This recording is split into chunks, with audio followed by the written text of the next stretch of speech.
आपके सामने मेरे प्यारे टर्म इस्तेमाल होते हैं उनको जानेंगे। देखो बच्चों, जब भी हम पहले हम सर्कल में जो टर्म इस्तेमाल होते हैं उनको जानेंगे।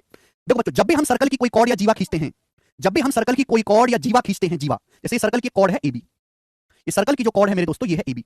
ये तो हर कोई जानता है सर्कल की परिधि होती है। परिधि तो आप जानते हो ना, सर्कमफ्रेंस। सर्कमफ्रेंस क्या होता है? ये जो लंबाई है ना, आप यहां पॉइंट ए से दौड़ना शुरू करो, दौड़ना शुरू करो, दौड़ते दौड़ते आप जितनी लंबाई कवर करोगे, ये क्या है? सर्कल की सर्कमफ्रेंस, या हिंदी में परिधि कहलाती है। ध्यान सुनिएगा मेरे दोस्तों, जब भी हम सर्कल की कोई कॉर्ड या जीवा खींचते हैं तो सर्कल की जो सर्कमफ्रेंस है उसके दो टुकड़े हो जाते हैं, बड़ा टुकड़ा मेरे दोस्तों, और ये एक हो गया नीचे छोटा टुकड़ा। ये बड़ा टुकड़ा और ये हो गया बच्चों नीचे छोटा टुकड़ा। तो मेरे दोस्तों जो छोटा टुकड़ा होता है ये वाला, ये जो नीचे छोटा टुकड़ा होता है, इसे हम बोलते हैं माइनर आर्क। क्या बोलते हैं मेरे दोस्तों? हम इसको बोलते हैं माइनर आर्क। हिंदी में कहते हैं इसको लघु चाप। लघु चाप, ठीक है ना। परिधि का जो टुकड़ा है, सर्कमफ्रेंस का जो टुकड़ा है वो आर्क कहलाता है। जब भी हम सर्कल की कोई जीवा खींचते हैं तो सर्कल की सर्कमफ्रेंस के परिधि के दो टुकड़े हो जाते हैं, छोटा वाला एक बड़ा वाला। छोटे वाले को हम कहते हैं माइनर आर्क। और बच्चों ये जो बड़ा वाला जो टुकड़ा है, इसकी जो लंबाई है, जो बड़ा वाला टुकड़ा है, जो बड़ा वाला टुकड़ा है, जो ग्रीन ग्रीन लेंथ आपको दिखाई दे रही है, लंबाई तो है, इसको हम कहते हैं बच्चों मेजर आर्क। इसको हम कहते हैं major arc. Major arc Hindi में इसका नाम है दीर्घ चाप। दीर्घ का मतलब बड़ा होता है हिंदी में बेटे, दीर्घ चाप। सभी को बात समझ में आ गई? आगे से जब चीज होगी ना माइनर आर्क मेजर आर्क, तो आप खींचते हैं तो सर्कल के क्षेत्रफल के भी दो टुकड़े हो जाते हैं। क्षेत्रफल आप समझते हैं, सर्कल का क्षेत्रफल पाई आर स्क्वायर, सर्कल ने जितनी जगह घेरी है वो सर्कल का क्षेत्रफल है। अब मैंने ये जीवा ए भी खींची तो इसके क्षेत्रफल के दो टुकड़े हो गए, एक ऊपर वाला और मेरे दोस्तों एक ये नीचे वाला। मेरे प्यारे भाई आप बोलोगे हाँ जी सर, ये जो नीचे वाला जो है ये छोटा एरिया आपको दिखाई दे रहा है, दिखाई दे रहा है मेरे दोस्तों, ये छोटा जो आपको एरिया दिखाई दे रहा है, बताओ हम इसे क्या कहते हैं? जल्दी से बताओ। इसको हम बोलते हैं मेरे दोस्तों, नीचे का एरिया इसे बोलते हैं minor segment. Minor segment, minor segment Hindi में लघु वृत्तखंड। ये सर्कल का एक टुकड़ा है, लघु मतलब छोटा, वृत्त मतलब सर्कल, खंड मतलब टुकड़ा। तो जब भी हम वृत्त की जीवा खींचते हैं मेरे दोस्तों तो सर्कल के क्षेत्रफल के भी दो टुकड़े हो जाते हैं। ये ऊपर बड़ा एरिया है, ये नीचे छोटा एरिया है। तो जो नीचे वाला जो एरिया जो मैंने येलो येलो किया, इसके क्षेत्रफल को हम क्या कहते हैं? माइनर सेगमेंट, लघु वृत्तखंड है। आप बोलोगे जी बिल्कुल सही बात, समझ में आ गई है, कोई परेशानी नहीं। और मेरे प्यारे स्टूडेंट्स, ये जो है आपके सामने, कौन सा ले लेते हैं? ये ले लेते हैं मेरे दोस्तों। आपके सामने ये जो एरिया है, ये वाला जो हिस्सा है मेरे दोस्तों, जहां सी बात है, मैंने सर्कल की जीवा ए बी खींची तो जीवा ए बी खींचने से सर्कल के क्षेत्रफल के दो टुकड़े हो गए। जो छोटा टुकड़ा है हम उसको कहते हैं माइनर सेगमेंट, और जो बड़ा टुकड़ा है क्षेत्रफल का उसको बच्चों हम इसको क्या कहते हैं? हम इसको कहते हैं मेजर सेगमेंट। क्या बोलते हैं बच्चों? हम इसको मेजर सेगमेंट।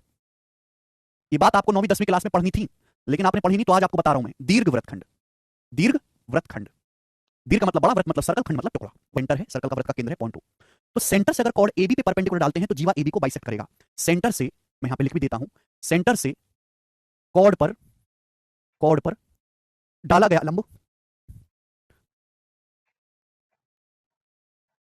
सर्कल से कॉर्ड एबी पर डाला गया लंब जीवा एबी को समद्विभाजित करेगा, बाइसेक्ट करेगा। जीवा एबी को बाइसेक्ट करेगा।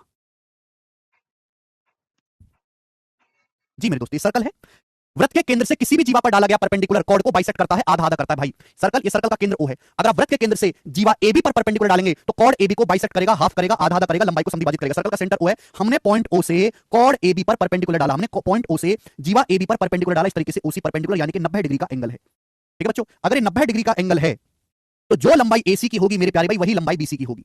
जो लंबाई एसी की होगी वही लेंथ आपकी बीसी की भी होगी। बोलो हाँ। आप बोलोगे हाँ जी सर, बिल्कुल सही, बात को अच्छी तरीके से समझे हैं। सर्कल के सेंटर से जीवा एबी पर डाला गया परपेंडिकुलर जीवा एबी को समद्विभाजित करता है। आप कहोगे सर ऐसा क्यों, कारण बताओ, तो उसका कारण भी आप समझ सकते हैं मेरे प्यारे।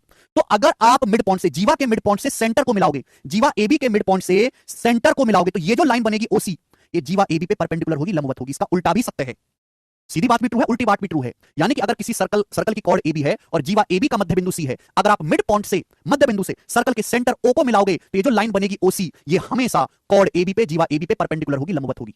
बात समझ में आ गई? यहां तक किसी को समझ, कोई दिक्कत? अगर आपको सेंटर पे बराबर कोण बनाती हैं, वृत्त के केंद्र पे बराबर कोण अंतरित करती हैं, दो बराबर लंबाई की जीवाएं सर्कल के सेंटर पे, वृत्त के केंद्र पे बराबर कोण बनाती हैं, आप बोलोगे सर कैसे, ऐसा कैसे हुआ? जैसे कि सपोज बच्चे, सर्कल का सेंटर है ओ, इस सर्कल का सेंटर ओ है, तो मैंने पॉइंट ए से ओ को मिलाया, मैंने पॉइंट बी से ओ को मिलाया, मैंने पॉइंट सी से ओ को मिलाया है, मैंने पॉइंट डी से ओ को मिलाया है, मिला दिया। आप बोलोगे हाँ जी सर, ये दोनों जो जीवाएं हैं, जीवाएं एबी और जीवाएं सीडी, ये दोनों जीवाएं बराबर लंबाई की हैं। एबी और सीडी की जो लंबाई है वो सेम है, दो बराबर लंबाई की जो जीवा है सर्कल के सेंटर पे बराबर कोण बनाती हैं।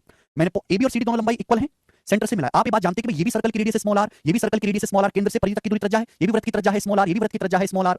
हमने अभी पढ़ाया कि वृत्त की परिधि पर कोई भी बिंदु होगा वो केंद्र से बराबर दूरी पर होगा, वो दूरी क्या होती है? त्रिज्या, रेडियस। तो आप हैं सर्वांग सम है, तो इनके तीनों कोण भी बराबर होंगे। जब त्रिभुज की तीनों भुजाएं बराबर हैं तो तीनों कोण भी बराबर होंगे, यानी कि यहाँ एबी के सामने वाला कोण एओबी है, तो यहाँ सीडी के सामने ये वाला कोण सीओडी, ये भी बराबर ही होगा। आप बोलोगे हाँ जी सर, बिल्कुल सही, बात समझ में आ गई। तो कोण एओबी और कोण सीओडी, इन दोनों की जो लंबाई है मेरे दोस्तों वो सेम होगी। मुझे लगता है यहाँ पर बात हर बच्चे को समझ में आ गई है। दो बराबर, ये बात किसी को कोई समस्या इसमें? नेक्स्ट, अगला कंसेप्ट इसी में समझना है। दो बराबर लंबाई की कॉर्ड, दो इक्वल लंबाई की जीवाएं सर्कल के सेंटर से बराबर दूरी पर होती हैं। दो बराबर लंबाई की जीवाएं सर्कल के सेंटर से बराबर दूरी पर होती हैं। आप जानते हैं कि यहां पर जीवा एबी और जीवा सीडी की लंबाई बराबर है। ध्यान सुनिएगा, क्या आपको साफ साफ यहां पे दिखाई नहीं दे रहा? क्या ले लेते हैं, ये वाला ले लेते हैं भाई। मैंने पॉइंट ओ से कॉर्ड एबी पर परपेंडिकुलर डाला, क्या ले लेते हैं, ये वाला ले लेते हैं भाई। मैंने पॉइंट ओ से कॉर्ड एबी पर परपेंडिकुलर डाला, हमने पॉइंट ओ से कॉर्ड एबी पर परपेंडिकुलर डाला, हमने पॉइंट ओ से कॉर्ड सीडी पर परपेंडिकुलर डाला। ध्यान से मेरी बात को सुनिएगा, पॉइंट ओ से कॉर्ड एबी पर परपेंडिकुलर डाला ओपी, पॉइंट ओ से कॉर्ड सीडी पर परपेंडिकुलर डाला ओक्यू। यही तो होती है दूरी का मतलब क्या होता है, लंबवत दूरी। जैसे मेरे दोस्तों लाइन है, ये पॉइंट पी है, तो आप बताओ इस पॉइंट पी की इस लाइन से क्या दूरी है, तो आप क्या करते हो, पॉइंट पी से लाइन एबी पर परपेंडिकुलर लंब डालते हो, तो ये दूरी है पॉइंट पी की इस रेखा से। तो मेरे प्यारे भाई ये दोनों जो त्रिभुज है ट्रायंगल एओबी और ट्रायंगल सीओडी, ये एक दूसरे के सर्वांग समय, एक दूसरे के कॉन्ग्रुएंट है। जब ये सर्वांग समय तो इनकी हाइट भी सेम होगी, इनकी संगत ऊंचाई भी बराबर होगी, हाइट ही तो है ट्रायंगल की एक तरीके से, ये त्रिभुज की ऊंचाई तो है, सामने वाले सिर से लंब डाला गया है। यानी कि मेरे दोस्तों ये ओपी और ओक्यू इनकी लेंथ बराबर होगी क्योंकि ये दोनों ट्रायंगल सर्वांग समय है। तो अगला कांसेप्ट ये बन गया कि दो बराबर लंबाई की जो जीवाएं हैं वो सेंटर से इक्वल दूरी पर होती हैं, बराबर दूरी पर होती हैं। सर्कल को केवल एक ही बिंदु पर टच करती हुई जाती है या कट करती हुई जाती है, वो सर्कल की टेंजेंट लाइन या स्पर्श रेखा कहलाती है। बोलो हाँ, आप बोलोगे हाँ जी सर बिल्कुल सही, कोई प्रॉब्लम नहीं, कोई समस्या नहीं, अच्छी तरीके से समझ में आ गया। टेंजेंट लाइन, ये टेंजेंट लाइन है मेरे दोस्तों। जिस पॉइंट पे ये लाइन टच करती है हम उसको बोलते हैं टेंजेंशियल पॉइंट। टेंजेंशियल वृत्त का केंद्र है मेरे दोस्तों पॉइंट ओ। तो पॉइंट ओ से अगर आप पी को मिलाएंगे, ध्यान से सुनिएगा मेरे दोस्तों, अगर आप पॉइंट ओ से पी को मिलाएंगे मेरे दोस्तों, सर्कल की रेडियस है और एक टेंजेंट लाइन है, सर्कल की रेडियस है त्रिज्या और एक टेंजेंट लाइन है, इनके बीच ये जो कोण बनता है, उनके बीच ये जो कोण बनता है, ये हमेशा 90 डिग्री का होता है, हमेशा 90 डिग्री का कोण होता है। बोलो क्या आपको बात समझ में आई, यस और नो? यानी कि सर्कल की स्पर्श रेखा और वृत्त की त्रिज्या के बीच ये जो कोण बनता है वो हमेशा 90 डिग्री का होता है। ये सर्कल की स्पर्श रेखा है जो पॉइंट पी पर सर्कल को टच कर रही है। तो अगर मैं पॉइंट पी से सेंटर को मिलाऊंगा तो ये क्या बनेगी, सर्कल की त्रिज्या, सर्कल की ये त्रिज्या और स्पर्श रेखा के बीच ये जो कोण बनेगा ये हमेशा ही 90 डिग्री का कोण होगा। आप कहोगे सर इसका प्रूफ, इसका कोई प्रूफ नहीं। सर्कल के बाहर पॉइंट पी है, वृत्त के बाहर पॉइंट पी से कैसी लाइन खींची गई है जो सर्कल को दो बिंदुओं पर छेदती हुई जाती है, दो बिंदुओं पर काटती हुई जाती है। तो इसी लाइन को बच्चों हम लोग क्या कहते हैं, इसी लाइन को जो लाइन पीएबी है, इसी लाइन को हम सीकेंट लाइन या छेदक रेखा कहते हैं। जो लाइन पीएबी है पूरी जो लाइन है पीएबी, इसी को हम सीकेंट लाइन या छेदक रेखा कहते हैं। बस बात समाप्त। तो छेदक वृत्त के बाहर से खींची गई ऐसी लाइन जो सर्कल को दो बिंदुओं पर छेदती हुई कट करके बीच की पोजीशन देखो, यहाँ परिधि पे ये कोण बन रहा है थीटा सर्कमफ्रेंस पे, तो सेंटर पे जो कोण बनेगा मेरे दोस्तों वो हमेशा क्या होगा, डबल 2 थीटा होगा। सभी को कांसेप्ट समझ में आ गया? बोलो हाँ, यस और नो, जल्दी से जवाब दीजिएगा। देखो चाप एबी फिक्स रहेगा, केवल बीच की पोजीशन बदलेगी, बीच की पोजीशन देखो यहाँ पे, ये हो गया सी, सी क्या सर्कमफ्रेंस पे पॉइंट है, तो इसका जो डबल होगा मेरे दोस्तों क्या होगा, चाप एबी सेम रहेगा, एबी सेम रहेगा, केवल बीच की पोजीशन बदलती है, वो सेंटर पे बना कोण, सेंटर पे बना कोण जो होगा वो परिधि पे बने कोण का डबल होता है। बच्चों अगर ये कोण थीटा है तो ये वाला कोण 2 थीटा होगा। सेम आर्क में बने कोण बराबर होते हैं, angle subtended by same arc are equal. लिख लेंगे angle subtended by same arc in a circle are equal. ध्यान से सुनिएगा, सेम आर्क में बने कोण बराबर होते हैं, angle subtended by same arc in a circle are equal. ध्यान से सुनिएगा, बहुत इंपॉर्टेंट और बहुत ही प्यारा कांसेप्ट है। बच्चे हमेशा कंफ्यूजन रहते हो कि वो आधी ही जानकारी पढ़ते, पूरी जानकारी आपको पढ़नी है। Angle subtended by same arc in a circle are equal, same परिधि में बने कोण हमेशा बराबर होते हैं, या फिर हम ये कहें कि सेम चाप द्वारा बने कोण हमेशा इक्वल होते हैं, सेम आर्क द्वारा बने कोण हमेशा इक्वल होते हैं। जैसे मेरे दोस्तों मैंने आपके सामने ये वाला आर्क ले लिया, ये वाला आर्क मैंने आपके सामने ले लिया, यहाँ पे ये वाला आर्क, ये वाला चाप ले लिया ए बी, ठीक है जी, ये वाला चाप मैंने ए बी ले लिया, ये पॉइंट ए है और ये जो है आपका पॉइंट बी है। सभी को समझ में आ गया? अब इस चाप ए बी द्वारा मैं कहीं भी कोण बनाता हूं, सेंटर पे तो डबल ही बनना है। इस चाप ए बी द्वारा अगर मैं कहीं भी कोण बनाऊंगा थीटा, तो सेंटर पे 2 थीटा बनेगा, सेंटर पे हमेशा डबल बनना है। जब सेंटर पे हमेशा डबल ही कोण बन रहा है तो मैं ये कह सकता हूं कि आर्क ए बी द्वारा आप कहीं भी कोई कोण बनाओ मेरे दोस्तों वो इक्वल ही होगा। इस आर्क ए बी द्वारा आप कहीं भी कोण बनाओ वृत्त की परिधि में वो इक्वल ही होगा मेरे दोस्त। बोलिए, इस आर्क ए बी द्वारा आप कहीं भी कोण बनाओ वृत्त की परिधि में इक्वल ही होगा। अगर ये वाला कोण थीटा है तो सेंटर पे 2 थीटा, ये कोण थीटा है तो भी सेंटर पे 2 थीटा, ये कोण थीटा है तो सेंटर पे क्या बनेगा, तो भी 2 थीटा। तो angle subtended by same arc in a circle are equal, इस आर्क ए बी द्वारा कहीं भी कोई कोण बनाओ हर जगह सेम ही कोण बनेगा, ये भी थीटा होगा, ये भी थीटा होगा, ये भी थीटा होगा। साफ साफ सभी को दिखाई दे रहा है? वृत्त के एक ही चाप द्वारा, सेम चाप द्वारा बने कोण हमेशा इक्वल होते हैं, सेम आर्क में बने एंगल इक्वल होते हैं। ये एंगल थीटा है, इसी आर्क ए बी द्वारा केवल बीच की पोजीशन बदलती है, ये आर्क ए बी सेम रहेगा, केवल बीच की चौंच बदलेगी। ध्यान से सुनिएगा, ये ए बी सेम रहेगा, केवल बीच की चौंच बदलेगी, ये चौंच, ये चौंच, ये चौंच, इन पे बने कोण हमेशा ए बी। इस मेजर आर्क ए बी द्वारा सर्कल की परिधि में कहीं भी कोई कोण बनाओ हमेशा इक्वल ही बनेगा, वो हमेशा इक्वल बराबर ही बनेगा। इस आर्क ए बी द्वारा मैंने ये वाला कोण बनाया मेरे दोस्तों, ये वाला कोण, अगर ये कोण आपका अल्फा है, अगर ये कोण अल्फा आपका अल्फा है, तो इस आर्क ए बी द्वारा आप कहीं भी कोई कोण बनाएगा मेरे दोस्तों, इस आर्क ए बी द्वारा कहीं भी कोई कोण बनाएगा मेरे दोस्तों इसी परिधि में, तो वो भी मेरे दोस्तों ये भी आपका अल्फा ही होगा, ये कुछ और नहीं होगा, ये भी आपका अल्फा ही होगा।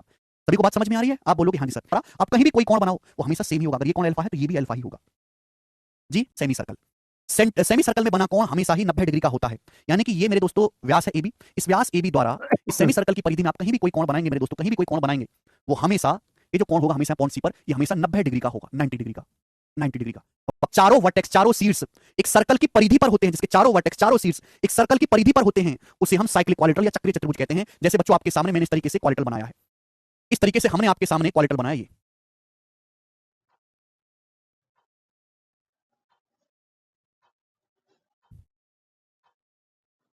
जी। ये जो है आपके सामने साइक्लिक क्वाड्रिलेटरल है। हर क्वाड्रिलेटरल, हर चतुर्भुज ऐसा नहीं होता, एक ऐसा चतुर्भुज जिसके चारों वर्टेक्स, चारों शीर्ष ए बी सी डी एक सर्कल की परिधि पर होते हैं, एक सर्कल की परिधि पर होते हैं, उसको हम साइक्लिक क्वाड्रिलेटरल या चक्रीय चतुर्भुज कहते हैं। ए बी सी डी आपके सामने जो दिखाई दे रहा है भाई मेरे, ये एक साइक्लिक क्वाड्रिलेटरल है, ये चक्रीय चतुर्भुज है। बोलो हाँ, यहां तक किसी वाले को कोई समस्या? अब जैसे मैं आपके सामने चतुर्भुज बनाऊं, सामने के कोणों का योगफल हमेशा 180 डिग्री होता है। ये कोण ए और कोण सी आमने सामने के कोण हैं, angle A plus angle C आमने सामने के कोण है, और कोण बी और कोण डी आमने सामने के कोण है। तो साइक्लिक क्वाड्रिलेटरल में जो आमने सामने के जो कोण है एंगल बी और एंगल डी, इनका योग हमेशा 180 डिग्री होगा। बोलो हाँ, क्या आपकी बात समझ में आई? तो साइक्लिक क्वाड्रिलेटरल या चक्रीय चतुर्भुज में आमने सामने के जो कोण है, कोण ए कोण सी कोण बी कोण डी, इनका जो योगफल होता है वो हमेशा ही 180 डिग्री होता है। साइक्लिक क्वाड्रिलेटरल का exterior angle opposite interior angle के बराबर होता है। एक्सटीरियर एंगल जो है वो हमेशा ही, साइक्लिक क्वाड्रिलेटरल का जो एक्सटीरियर एंगल है वो हमेशा अपोजिट इंटीरियर एंगल के बराबर होता है। जैसे ये ए बी सी डी एक साइक्लिक क्वाड्रिलेटरल है, एक चक्रीय चतुर्भुज है, ए बी सी डी एक साइक्लिक क्वाड्रिलेटरल है। सभी को दिखाई दे रहा है इसके चारों वर्टेक्स वृत्त की परिधि पे। तो साइक्लिक क्वाड्रिलेटरल का जो एक्सटीरियर एंगल है, एक्सटीरियर एंगल क्या होता है मेरे दोस्तों पता है? कि जैसे आपने इस साइड को आगे बढ़ा दिया, तो साइड को आगे बढ़ाने पर ये जो कोण बनता है बच्चों, ये वाला जो कोण बन रहा है, ये साइक्लिक क्वाड्रिलेटरल का एक्सटीरियर एंगल। और इस एक्सटीरियर एंगल की जो वैल्यू है वो अपोजिट इंटीरियर एंगल के बराबर होती है। लिख लो, सेम स्टेटमेंट लिखना, in cyclic quadrilateral exterior angle is equal to opposite interior angle. चक्रीय चतुर्भुज का बाह्य कोण आंतरिक विपरीत कोण के बराबर होता है। जैसे मेरे दोस्तों ये साइक्लिक क्वाड्रिलेटरल का एक्सटीरियर एंगल है, एक्सटीरियर एंगर तो इससे सटा हुआ एंगल, कैसे सटा हुआ एंगल ये है, इस एंगल के सामने मेरे दोस्तों, इस एंगल के सामने ये दिखाई दे रहा है, यानी कि अगर ये कोण थीटा है बेटे तो ये वाला कोण भी थीटा ही होगा। This is the concept. अगर ये साइड स्मॉल बी है, ये साइड स्मॉल सी है, ये साइड स्मॉल डी है, और इसके डायगोनल्स की जो लंबाई है d1 d2, माना ये वाला जो डायगोनल है d1 है, ये वाला जो डायगोनल है वो d2 है, ये वाला जो डायगोनल है d2 है, दोनों डायगोनल की लंबाई d1 d2 है। तो आमने सामने की साइड्स का जो प्रोडक्ट है, आमने सामने की साइड की गुणा करो, साइड ए बी प्लस इन दोनों की मल्टीप्लाई करो, cd की cd बराबर क्या होगा, डायगोनल्स के प्रोडक्ट के बराबर होगा d1 गुणा d2। उतार लीजिए कॉपी में। टॉलमीज ने थ्योरम बताई थी कि किसी भी चक्र चतुर्भुज में आमने सामने की भुजाओं की गुणा करके जोड़ो, AB प्लस CD वो बराबर होगा डायगोनल्स के प्रोडक्ट के d1 d2।